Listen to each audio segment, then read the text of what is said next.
What's going on, guys? This is Aussie Van Man. How y'all doing today? Now we're here at Mormon Lake and I have a little surprise. Been sent an upgrade. Now for a good while here I've wanted to upgrade my inverter. Originally when I built this van out, I bought a secondhand returned Jupiter inverter from Harbor Freight. I think I paid about $120 for it about 3 years ago, and ever since then I've wanted a 3000 watt inverter, and I've wanted a pure sine wave inverter so I could run certain things that have to be run on pure sine wave.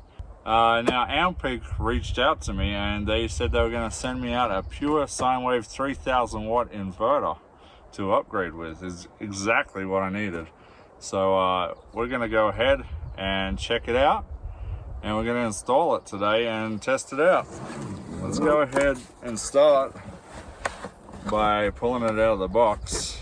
All right, so straight out of the box, instructions. We'll put that down for a second. That's interesting. This is something my Jupiter did not come with. There's a couple of standard cables for it. I'm probably going to use the ones I've already got installed because they're at the right length. Oh, it also comes with a spanner. That's pretty cool, or wrench, whatever you guys want to call it. Oh, if I just get this out now. Kind of stuck in the box a little bit. Okay, got it. Yeah, kind of, maybe. Yes. Let's put it on the table. Woo, look at that. It looks cool, man. It's even got its own little display, which my other one did not have. Let's take a look at this. That is different. What the heck? Wow. These must, oh, yep, these come off. Okay, that's really cool. This is also something my inverter doesn't have, is these interesting protective covers here with plastic cover nuts, which is cool. Wow, that's new. Didn't have that on my other one. Look at this thing, guys. Okay, let's take a closer look at it. So it's gonna have a LCD or LED display, little display here. 3000 watts. As you can see, it says pure sine wave inverter. Very, very cool. Input 11 volt, 15 to 15 volts. AC 105 to 125 volts, 60 hertz. DC, there's a DC on here, I believe, which end it is. Okay, as you can see here, we have the on-off 310 volt, and what we have here, we have a 3.1 amp, 3.1 amp there for USB, and there's a 12 volt plug here.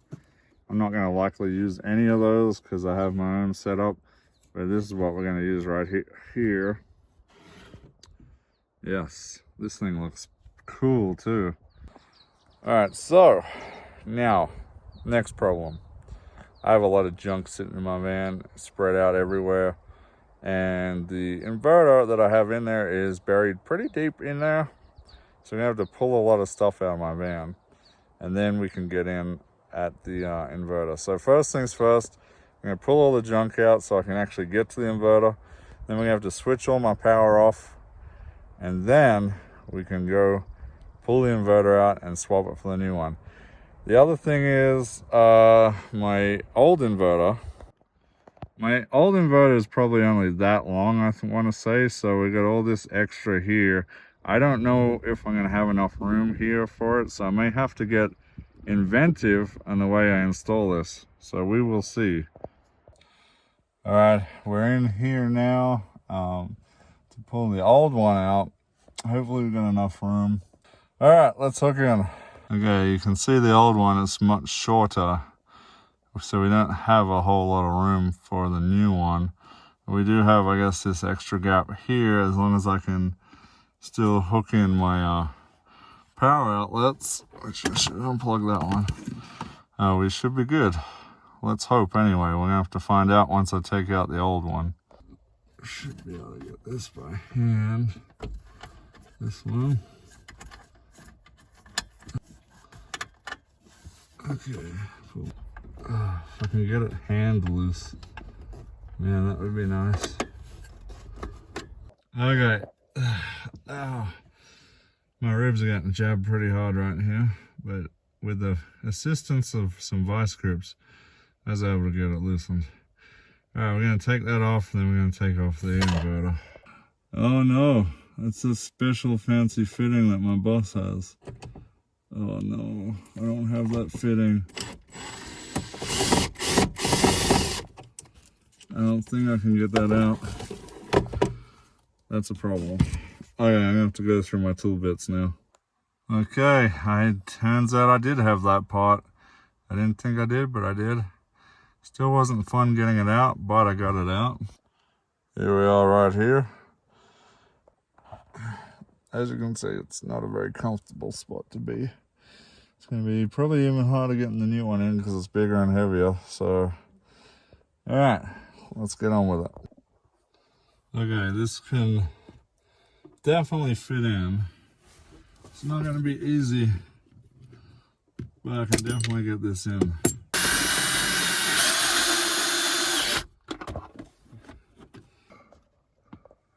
Okay guys,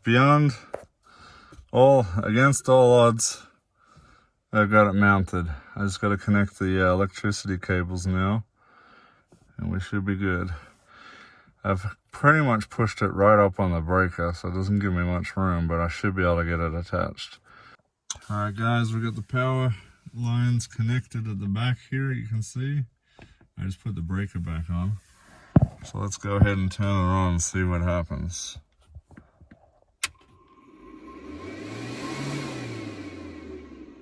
Oh, look at that little screen. What do we got here? Input 13.3 volts. 77 Fahrenheit, output 115 volts, 0 amps, 8 watts here, just idling. Okay, as you can see, I turned the TV on real quick and the wattage is going up. I don't hear my router on the Starlink. I can't hear my router.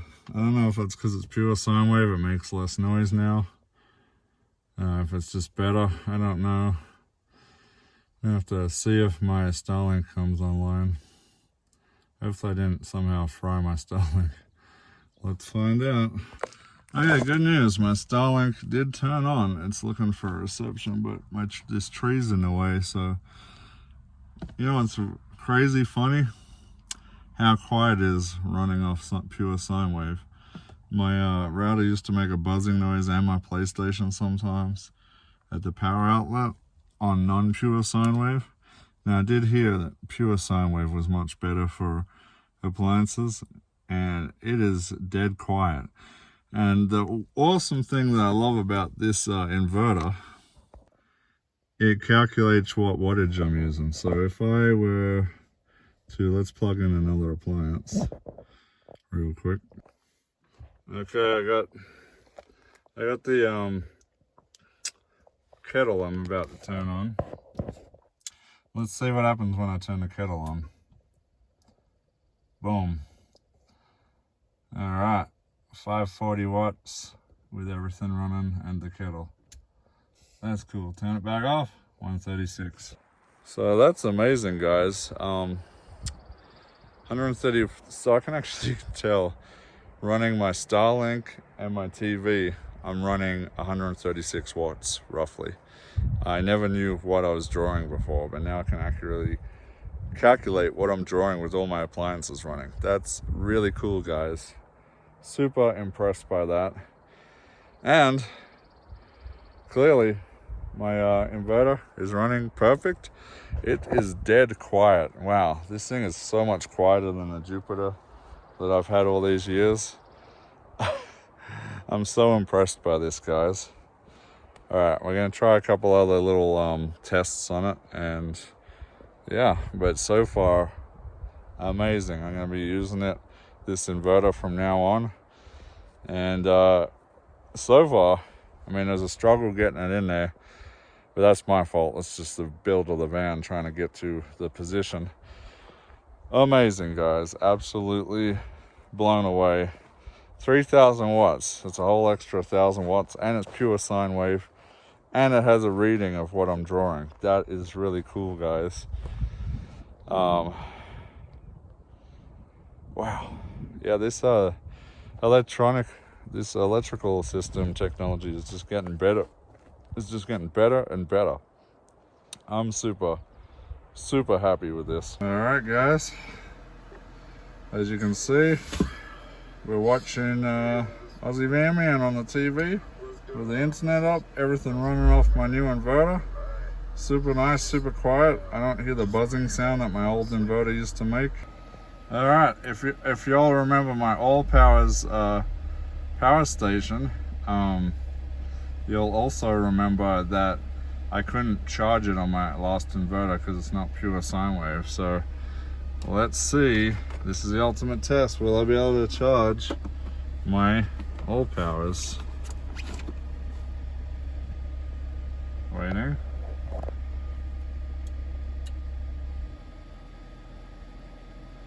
There we go. It's charging, guys.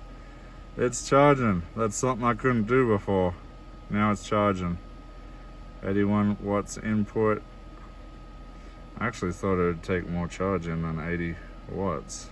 Let's leave it for a couple of minutes, see if the wattage goes up. But now that I have a pure sine wave inverter, I can actually charge that power station without the solar off of my power bank. Not that that's an option I want to do, but if I got an extra influx of solar, my batteries are full, I can keep this thing charged up as a backup as well. So lately it's just been sitting there uncharged. I haven't been putting the panels out. I've been a bit lazy on that. So okay, the wattage is going up slowly. It's about 90 watts now. But yeah, that's amazing, guys. So again, I'm going to put the link in the description if you guys are interested in this. Another great option out there. There's a lot of expensive ones out there. This one is a nice competitive price, and I'm pretty damn happy with them now. Alright, guys, until next time, this is Aussie Van Man, and we shall see you later. What's going on here?